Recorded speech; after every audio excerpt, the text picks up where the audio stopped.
नमस्कार दोस्तों। आज मैं बात करूंगा कोविड-19 के कुछ सवालों की। बहुत सारे लोग ये जानने के लिए परेशान हैं कि कोविड-19 का वैक्सीन क्यों नहीं बन रहा है या कब बनेगा या इतना टाइम क्यों लग रहा है। तो इस सवाल का जवाब देने से पहले मैं आपको बताना चाहता हूँ कि जब भी कोई नई बीमारी आती है तो उसका क्या पॉजिटिव ऑर्गेनिज्म है, वो हो किससे रही है, वो हो कैसे रही है, फैल कैसे रही है। पहले हमें इन सब बातों का ध्यान रखते हैं कि वो कैसे हो रही है, कहाँ से हो रही है, क्यों हो रही है। फिर उसका जो भी कारण है, बैक्टीरिया है, वायरस है या फंगी है, उसको आइसोलेट किया जाता है।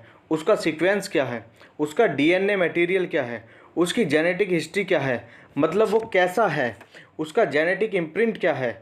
फिर उसका जेनेटिक इम्प्रिंट बनाया जाता है। उसके बाद देखते हैं कि उसकी चेन को कहाँ तोड़ा जा सकता है, कि उसकी चेन को एंट्री के लेवल पर तोड़ा जा सकता है या उसकी चेन को इन्फेक्शन के लेवल पर तोड़ा जा सकता है या उसकी चेन को किस लेवल पर तोड़ा जाता है। इस सारे छोटे छोटे प्रोसेस को माइन्यूटली समझने में टाइम लगता है। मेडिसिन को डायरेक्टली पेशेंट को नहीं दे सकते, उससे पहले उसकी एनिमल स्टडी होती है, फिर उसकी फेज़ 1, फेज़ 2, फेज़ 3 स्टडीज़ होती हैं, जिसमें ये देखा जाता है कि क्या यह मेडिसिन सेफ़ है या इससे कोई नुकसान तो नहीं है, या ये मेडिसिन कोई नुकसान तो नहीं कर रही है। अगर इसका कोई साइड इफ़ेक्ट है तो क्या वह टॉलरेबल है या नहीं है, क्या ये वाकई में इफ़ेक्टिव है या नहीं है। अगर इफ़ेक्टिव है तो किस लेवल पर इफ़ेक्टिव है। और एक फेज़ का ट्रायल कंडक्ट करने में डिपेंडिंग अपॉन किस पर्टिकुलर चीज़ का हम ट्रायल कर रहे हैं, कुछ हफ्तों से लेकर कुछ महीनों तक का टाइम लग सकता है।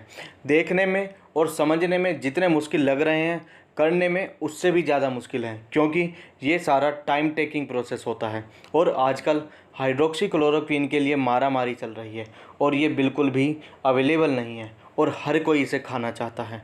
और ये एक एक्सपेरिमेंटल मेडिकेशन है कि ये शायद वायरस के ट्रीटमेंट में काम करेगी, और काम करेगी उसके डिफरेंट तरीके हैं जिसके लिए ट्रायल हो रहे हैं। तो प्रोफाइलेक्टिक जो ट्रायल हो रहे हैं वो दो कैटेगरीज़ में हो रहे हैं। एक कैटेगरी, एक तो जो डॉक्टर्स पेशेंट का ख्याल रख रहे हैं, जो कोविड पेशेंट के डायरेक्ट कांटेक्ट में हैं, और दूसरे वो क्लोज़ फैमिली मेम्बर्स हैं जो पेशेंट के क्लोज़ कांटेक्ट में हैं, उन्हीं को दिया जाना चाहिए। हाइड्रोक्सीक्लोरोक्विन एक बहुत अच्छी दवाई है और सालों से चल रही है, लेकिन ये बिना साइड इफ़ेक्ट की दवाई नहीं है। ये नॉर्मल नमक या पानी जैसी नहीं है, इसके भी अपने साइड इफ़ेक्ट हैं। तो विदाउट प्रेस्क्रिप्शन इसे ना लें और अननेसेसरी स्टॉक ना करें और डॉक्टर की सलाह से ही लें। कोरोना वायरस की वैक्सीन बनाने के लिए बहुत सारे साइंटिस्ट और बहुत सारे डॉक्टर्स इस काम में लगे हुए हैं और सक्सेस बहुत जल्दी ही मिलेगी। जब तक वैक्सीन नहीं बन जाती, जब तक हमें कुछ सिंपल चीज़ों का ध्यान रखना चाहिए, जैसे अपने हाथ साफ रखें, अपने हाथों को नाक पर, मुंह पर या आँखों पर इधर उधर न लगाएं, खांसते छींकते टाइम एडिकेट्स का ध्यान रखें कि हम किसी के फेस के सामने या किसी दूसरे की सांस लेने की जगह पर तो नहीं खांस रहे हैं। तो हमें अपने मुंह को कोहनी के पास रखकर छींकना या खांसना चाहिए, जिससे आपके ड्रॉपलेट इधर उधर ना गिरें। घर पर रहें और गवर्नमेंट की गाइडलाइन का पालन करें। आप घर पर रहेंगे, लोगों से इधर उधर मिलेंगे नहीं, तो आप स्वस्थ रहेंगे।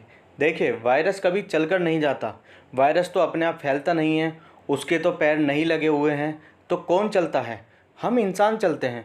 और वायरस ने हमें व्हीकल समझ रखा है, अपनी गाड़ी समझ रखा है, तो एक व्यक्ति से दूसरे व्यक्ति में जंप करता है। और अगर हम स्थिर रहेंगे, एक जगह पर रहेंगे, डिस्टेंस मेंटेन करेंगे, साफ़ सफाई का ध्यान रखेंगे, तो हम वायरस को इतना मौका ही नहीं देंगे कि वो एक से दूसरे में जाए, और फिर इससे वायरस अपनी नेचुरल डेथ अपने आप मर जाएगा।